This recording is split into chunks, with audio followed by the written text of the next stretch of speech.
Parents evicted me, so I secretly bought their house and tripled the rent. Welcome to Mr. Fyra. Like this video and subscribe this channel. Now let's start. Alright, so here's how things started going downhill, or maybe uphill, depending on how you look at it. I was 22, trying to get my degree and working part-time at this crappy little grocery store that paid me peanuts.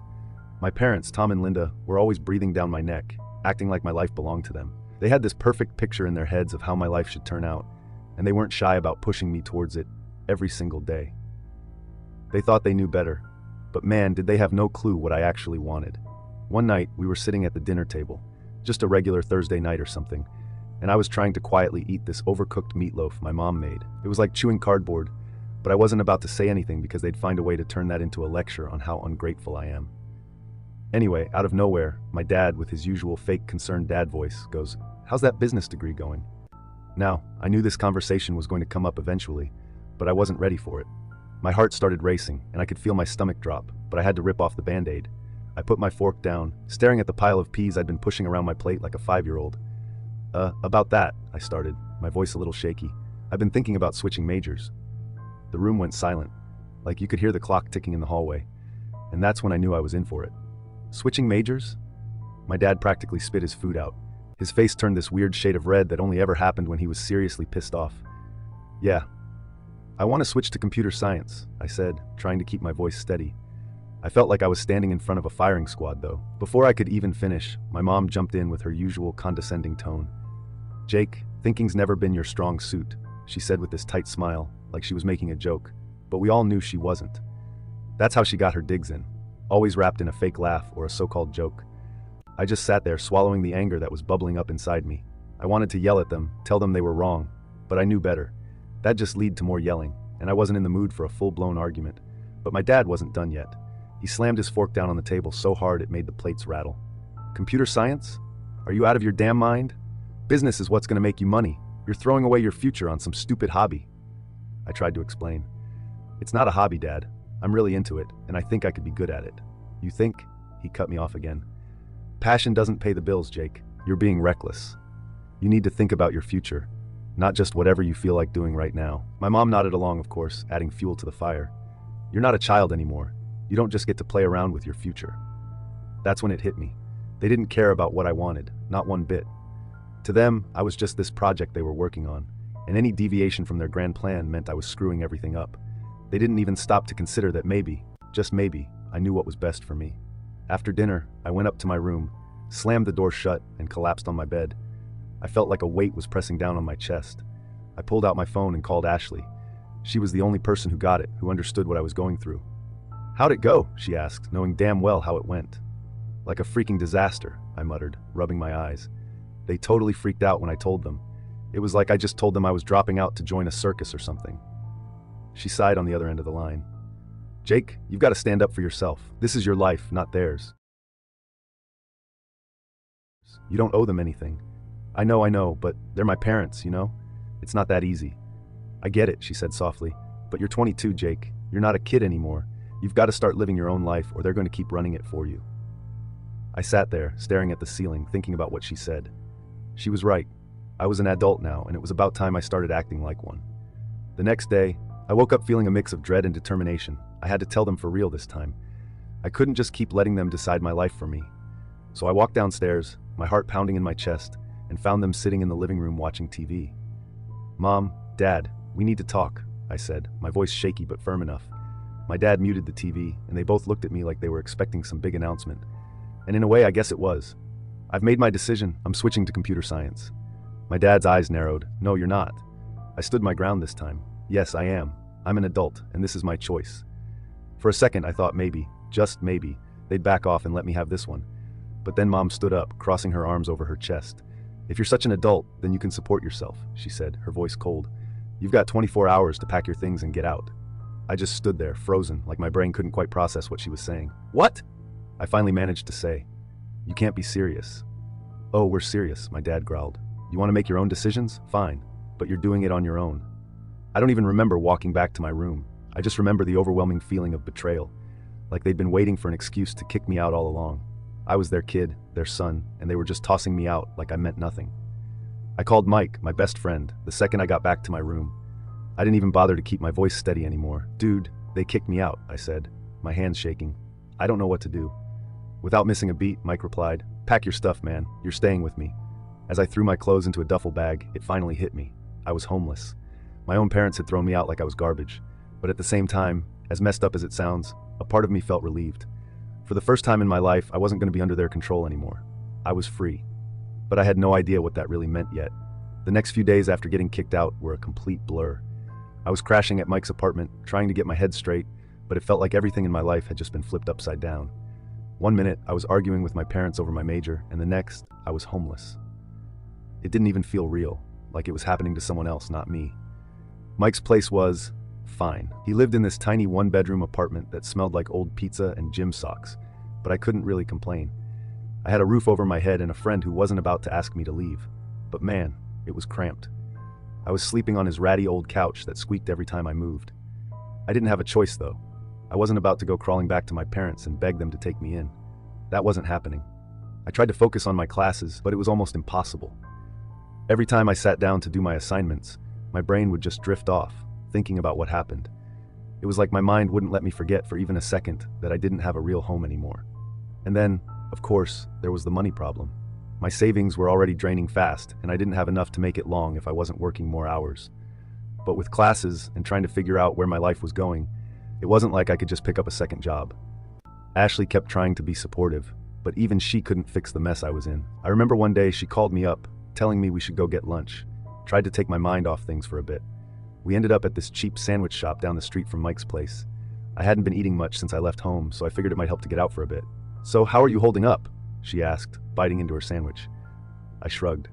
"Honestly, not great. I can't focus on school, and my money's running out fast. I don't know how long I can keep this up." She gave me that sympathetic look, the one I'd been getting from pretty much everyone since I told them what happened. "You're doing the best you can, Jake. This isn't the end of the world, okay? It's just a bump in the road." I laughed, but it wasn't a happy laugh. "Yeah, a bump the size of a mountain." She reached across the table and grabbed my hand. "You'll figure this out.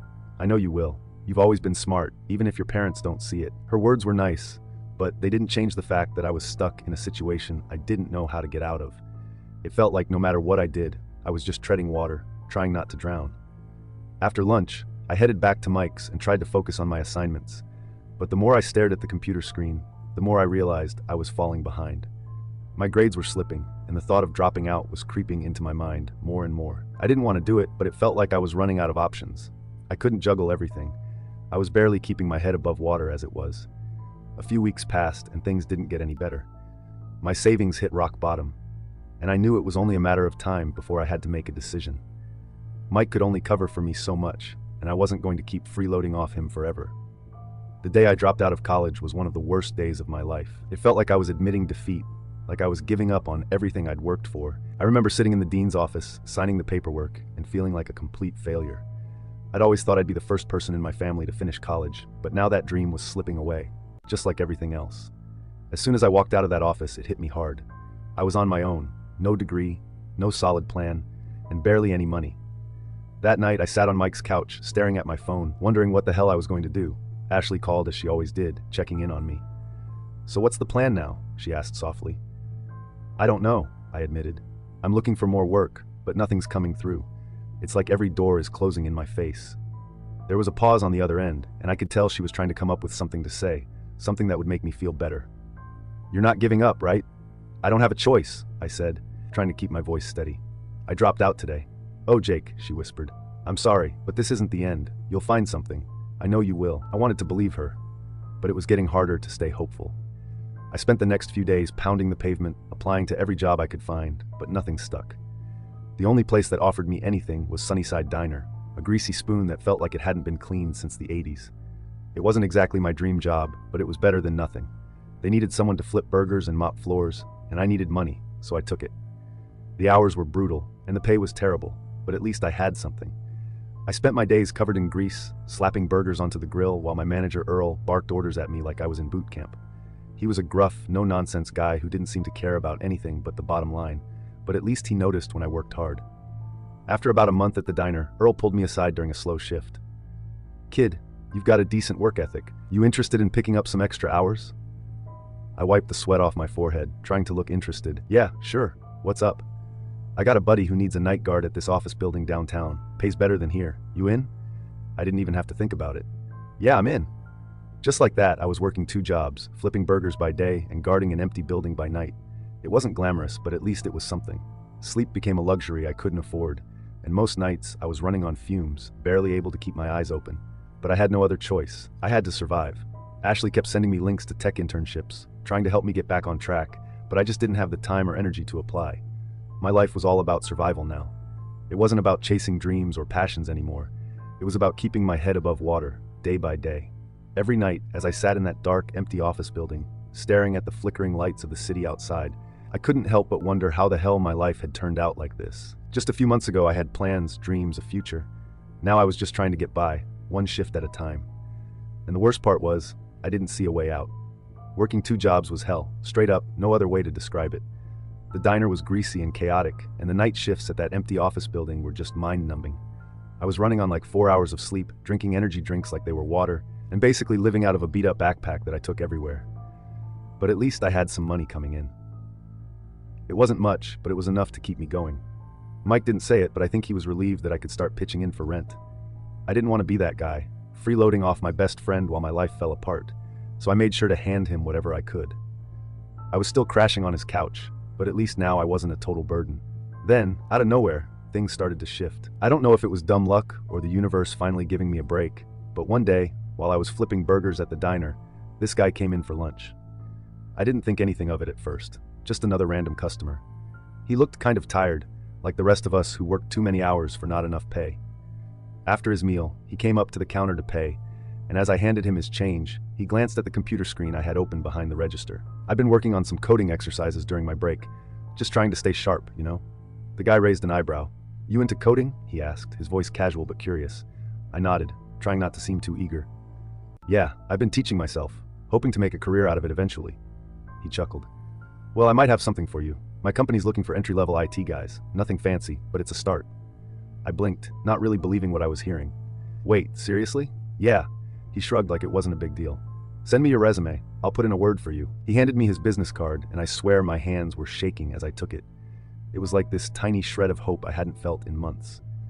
That night, I didn't even care how tired I was from the double shifts. I went back to Mike's place, fired up my laptop, and worked on my resume. It wasn't perfect, but it was something. I shot the guy an email before I could overthink it, then tried not to get my hopes up. A few days passed and I didn't hear anything back. Part of me figured the guy was just being nice and I'd never actually get a call.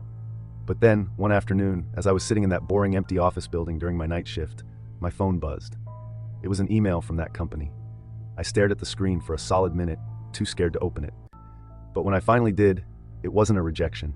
It was an invitation to interview.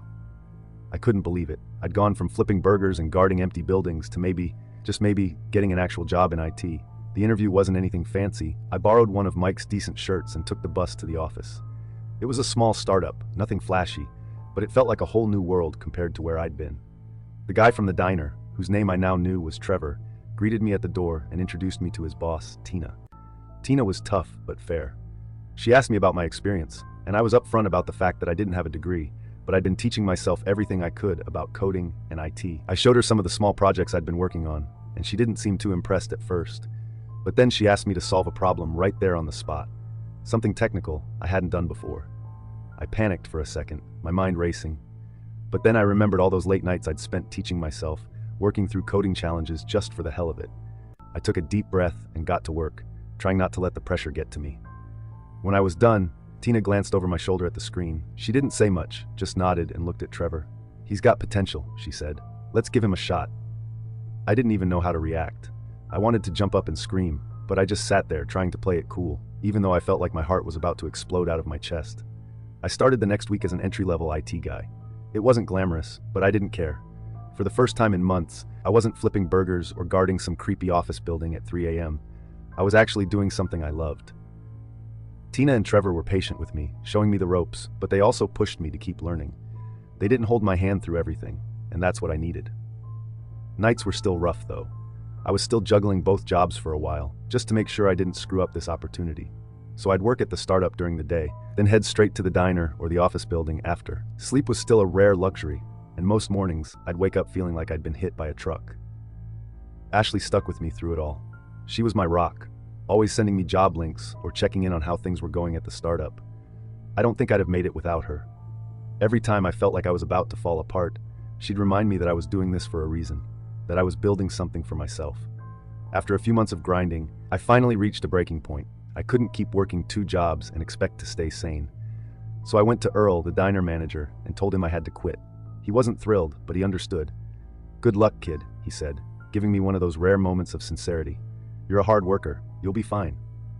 Walking out of that diner for the last time felt like a huge weight had been lifted off my shoulders. I still had the security job for the nights I wasn't at the startup, but at least I wasn't burning myself out as fast. As time went on, I threw myself into the IT gig with everything I had. I spent every spare minute learning new skills, taking on projects, and soaking up as much knowledge as I could. I wasn't just trying to survive anymore. I was trying to build something. Something real. Something that was mine. It wasn't easy, and there were days when I doubted myself, when I wondered if I was just chasing some pipe dream. But every time I got through a challenge or solved a problem that had stumped me for hours, I felt that spark again, that fire that had been missing for so long. And slowly, bit by bit, I started to see a future for myself again. Not the future my parents had planned for me, but one that I actually wanted. And for the first time in a long time, that felt like enough. A few months into the new job, things started to feel different. Not in a bad way, just a way I hadn't felt in a long time. I was finally doing something I actually enjoyed, and I wasn't dragging myself out of bed just to survive another day at some dead-end job. The whole IT thing, coding, troubleshooting, yeah, it wasn't glamorous, but I liked it. And it was mine. Something I'd worked my butt off to get. I remember sitting at my desk one afternoon buried in some code when my boss, Tina, walked over. She wasn't the type to beat around the bush, which I respected. She leaned on the edge of my desk and said, "Jake, I've been watching your work these past few months. You've got potential, but you're holding back." I blinked at her, completely caught off guard. "Holding back? What do you mean?" She crossed her arms, giving me that look like she already knew the answer but wanted me to say it out loud. "You've got the skills, but you're playing it safe. I see you sticking to what you know. You're not taking risks, not pushing yourself. You're comfortable, and that's fine. But comfort doesn't get you anywhere in this business." I didn't know what to say at first. She wasn't wrong. I'd been doing the work, sure, but I wasn't exactly going above and beyond. I guess after everything that had happened, I was just happy to be in a stable place for once, and I didn't want to screw it up. "Look," Tina continued, "you're good, Jake. But if you really want to stand out, you need to step it up. Take on projects that scare you a little. That's how you grow." I nodded, still processing what she'd said. It wasn't like I hadn't heard something similar before, but this time it hit different. This wasn't some lecture from my parents about how I was wasting my potential. This was someone who saw what I was capable of and was pushing me to be better. So I took her advice. I started volunteering for more complex projects, stuff I wasn't entirely sure I could handle. There were definitely moments where I felt like I was in way over my head, but every time I figured something out, that feeling of accomplishment made it all worth it. One day, Tina assigned me this big project for a new client. It was way more responsibility than I'd ever had before, and part of me was freaking out, but another part of me was excited. This was the kind of challenge I needed to prove to myself that I could handle bigger things. I spent weeks working on it, late nights, weekends. Pretty much any free time I had was dedicated to making sure it went perfectly. When I finally submitted the finished project, I felt like I'd just run a marathon. I was exhausted, but in that good way, like I'd pushed myself to the limit and come out the other side stronger. A few days later, Tina pulled me into her office. I sat down, trying to keep cool, but I was nervous. What if I'd messed something up? She didn't waste any time. "Jake, the client loved your work. They're moving forward with everything you suggested." I let out a breath I didn't even realize I'd been holding. "Really?" She nodded, a small smile on her face. "You did good. Keep this up, and you're going to go far here." I walked out of her office feeling 10 feet tall. For the first time in what felt like forever, I wasn't just surviving, I was thriving. I started to see a future that wasn't just about scraping by, but actually building something real. The more I threw myself into my work, the more I realized how much I'd been holding back, not just in my job, but in life. It was like this fog had lifted, and I could finally see what I was capable of if I stopped letting fear hold me back. It wasn't easy, and I made plenty of mistakes along the way, but each one taught me something, pushed me forward. Around that time, things with Ashley started to shift too. She'd always been supportive, but now she seemed proud of me in a way she hadn't before. We'd go out to dinner, and instead of me venting about my crappy jobs or money problems, I'd be talking about this new project I was working on or some cool thing I'd learned. And she'd listen, really listen, like she could see I was finally on the path I was meant to be on. One night, We were sitting on her couch after I'd just finished a particularly brutal week of work. I was exhausted, but in a good way. And she looked over at me with this smile on her face. "You know," she said softly, "I always knew you'd get here. Maybe not in the way you planned, but you're doing it. You're making it happen." I didn't know how to respond to that. I mean, she'd been with me through the worst of it, through the days when I didn't even know if I'd make rent or where my next paycheck was coming from. But she stuck around, never once making me feel like I wasn't enough. Hearing her say that, it hit me how lucky I was to have someone like her in my corner. "Thanks," I said, my voice a little rougher than I meant it to be. "I don't think I'd have made it this far without you." She laughed, shaking her head. "You would have. You just needed a push." Maybe she was right, but having her there made the whole thing a lot easier to handle. Things started to pick up from there. Work got busier, but in a good way. I was taking on more responsibility, getting better at what I did, and people were starting to notice.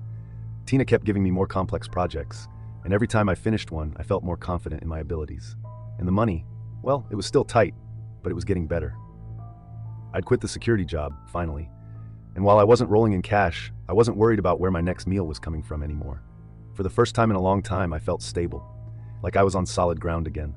One afternoon, Tina called me into her office again. I sat down, half expecting it to be another big project, but she had this serious look on her face, one I hadn't seen before. "Jake, I want to talk to you about your future here," she said, her voice calm but direct. I raised an eyebrow, not sure where this was going.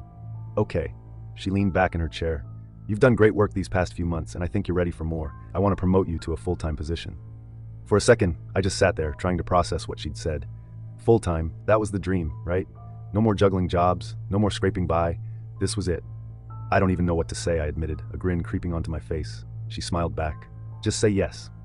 And of course I did. Walking out of that office, I felt this weight lift off my shoulders. All the stress, the sleepless nights, the self-doubt, it all seemed worth it now. I'd made it.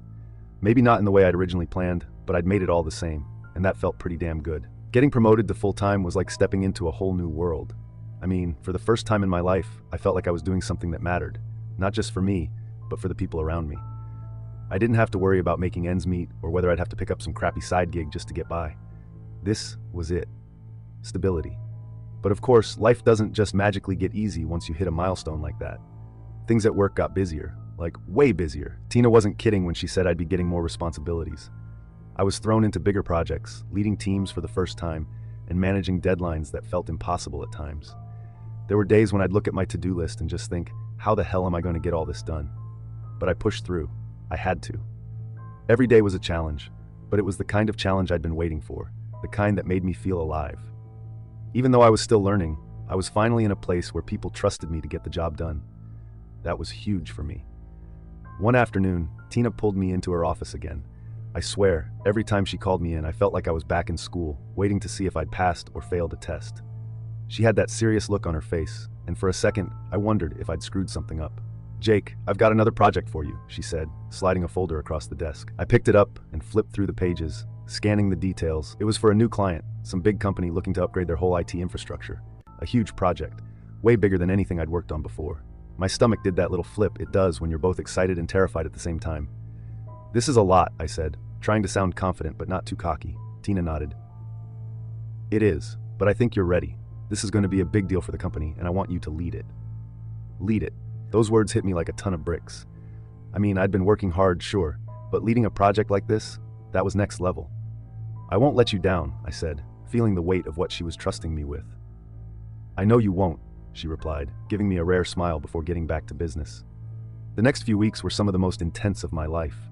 I was basically living at the office, working late nights and weekends to make sure everything was perfect. My team was great, but the pressure was on, and I wasn't about to let anyone down. Ashley was a saint during all of this. I wasn't around much, and when I was basically a zombie. She'd bring me takeout to the office when she could, sit with me for a bit while I worked, and remind me to take breaks. "You're gonna burn out if you don't slow down," she'd say, concern in her eyes. But I couldn't slow down. Not yet. This project was everything to me, and I knew if I could pull it off, it would change things. Not just for my career, but for me personally, it was like I had something to prove. Not just to Tina or the company, but to myself. I needed to show that I could do this, that I could rise to the occasion. The night before the final presentation to the client, I barely slept. I kept running over everything in my head, double and triple checking the details, making sure there were no loose ends. It felt like all the stress and anxiety from the past year had built up to this moment, and I was standing at the edge of something huge. The next morning, I walked into the boardroom, my heart pounding in my chest. The clients were all there, suits and ties, serious faces. I set up my presentation, trying to calm my nerves, but it felt like my whole career was riding on this one meeting. Tina was there too, sitting at the head of the table, watching me closely. I took a deep breath, reminded myself that I'd prepared for this, and started the presentation. It wasn't perfect. I fumbled a couple of slides, stumbled over a few words, but I kept going. I answered their questions, explained the plan, and showed them exactly why this upgrade was what they needed. And when it was all over, I stood there, waiting for their reaction, my palms sweating like crazy. For what felt like an eternity, no one said anything. They just sat there, flipping through the documents, whispering to each other. My stomach was doing backflips, and I was half expecting them to tear everything apart. But then, the head of their IT department spoke up. "This looks good," he said, nodding. "We'll move forward with the plan." I couldn't believe it. I actually did it. I wanted to jump up and fist pump the air like a complete idiot, but I kept it together, nodding professionally like this was just another day at the office. But inside, I was screaming with excitement. After the meeting, Tina pulled me aside. "Great work," she said, that rare smile back on her face. "You've earned this." I didn't know what hit me harder, her praise or the fact that I had just pulled off the biggest project of my life. Either way, it felt like I'd crossed some kind of invisible finish line. All the crap I'd been through, the fights with my parents, getting kicked out, dropping out of college, working 2 jobs just to survive, it had all led to this moment. That night, I walked out of the office, the weight of the past few months finally lifting off my shoulders. I didn't even care that I'd probably be back there first thing in the morning, working on the next thing. For the first time in a long time, I felt like I was exactly where I was supposed to be. I called Ashley on my way home, my voice full of excitement. "Babe, we did it. They loved the presentation. We're moving forward with everything." She laughed, and I could hear the pride in her voice. "I knew you would. I'm so proud of you, Jake." Hearing that made it all feel even more real. It wasn't just about the job anymore. It was about everything I'd fought for, everything I'd sacrificed to get to this point. I wasn't the same guy who'd been kicked out of his parents' house, lost and scared. I was building something for myself, on my own terms. The future didn't seem so uncertain anymore. I wasn't just surviving, I was thriving. And that feeling, that was worth everything. A few years after that big project at work, my life had changed in ways I never imagined. I'd gone from barely scraping by to climbing the ladder in the IT world. And eventually, I made a decision that surprised even me. I started my own company. It wasn't an overnight thing, of course. I'd been working for a while, building up a solid reputation, saving up some money and making connections. Eventually, I felt ready to take the leap. Starting my own business wasn't easy. At first, there were sleepless nights, endless paperwork, and the constant fear that everything could crash and burn. But I had this feeling deep down that this was what I was meant to do. So I stuck with it, grinding day in and day out. Before long, things started to click. I started landing contracts, building a small but solid team, and the company began to take off. After a couple of years, we were pulling in more money than I ever thought possible. I wasn't just making it anymore. I was actually doing really well. I wasn't flipping burgers or guarding empty buildings. I was running my own company and watching it grow bigger every month. It felt surreal at times, like I was living in someone else's life. But it was mine. I'd built this. Around the time my company really started to take off, Ashley and I began talking about buying a house. We'd been renting for years, and it felt like the right time to find something permanent, something we could call our own. We started looking at listings, visiting open houses on weekends, and dreaming about the kind of place we wanted to settle down in. One day, I was scrolling through some real estate sites, and I saw something that made me stop in my tracks. The house where I grew up, the one my parents still lived in. It was listed for sale. I couldn't believe it. I hadn't spoken to them in years, and honestly, I didn't keep up with what was going on in their lives. But seeing that house for sale, it hit me in a weird way. I clicked on the listing and checked out the details. Apparently, their landlord had decided to sell the property, and it was being listed at a price that was honestly a steal compared to other houses in the area. And then, like a light bulb going off in my head, I had this wild idea. I could buy the house. At first, it felt a little petty. I mean, who does that? Who buys their parents' house after they kick them out? But the more I thought about it, the more it made sense. I was in a position to do it, and they didn't know I had money or that I was even considering buying a house. This could be my chance to take back some control over a situation that, for years, had left me feeling powerless. So I called up my real estate agent and put in an offer. I didn't even hesitate. The price was right, and I had more than enough money to make it happen without breaking a sweat. A few weeks later, the deal closed. And just like that, I was the owner of the house where I spent my childhood. It was mine. Here's where things get interesting. The day after the sale went through, I got a call from the property manager who had been handling the place. The tenants are asking to meet the new owner, he said. They wanted to discuss the rent and some issues they've been having. I smiled to myself. This was going to be good. I didn't tell them anything, of course. I just told the property manager to schedule the meeting. The plan was already forming in my head. When the day came, I showed up at the house, parked my car out front, and knocked on the door like I was just some regular landlord. My dad answered. He looked surprised, but I could tell he didn't recognize me right away. It had been years since we'd seen each other, and I guess I didn't look like the same guy who left their house with a duffel bag and no real plan. "We're here to meet the landlord," he said, looking confused. "That's me," I replied, stepping inside like I owned the place, which of course I did. He blinked, clearly not expecting this. "Wait, what? You're the landlord?" "Yeah," I said, trying not to laugh. "I bought the place." At that moment, my mom walked in from the living room. When she saw me, her eyes went wide. "Jake?" she gasped. "What are you doing here?" I just smiled and leaned against the wall. "Well, I'm your landlord now." The look on their faces was priceless. They were completely speechless, just standing there in shock. They just stood there, staring at me, trying to process what I had just said. I could see the gears turning in their heads, trying to make sense of the situation. The son they had thrown out years ago now owned the very house they lived in. My dad was the first to snap out of it. "This some kind of joke?"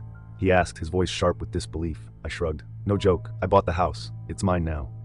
My mom looked like she wanted to say something, but she hesitated. I could see the emotions flickering across her face, shock, confusion, maybe even regret. But I wasn't here to unpack years of unresolved family drama. I was here to handle business. "About the rent," I said, folding my arms. "We need to talk."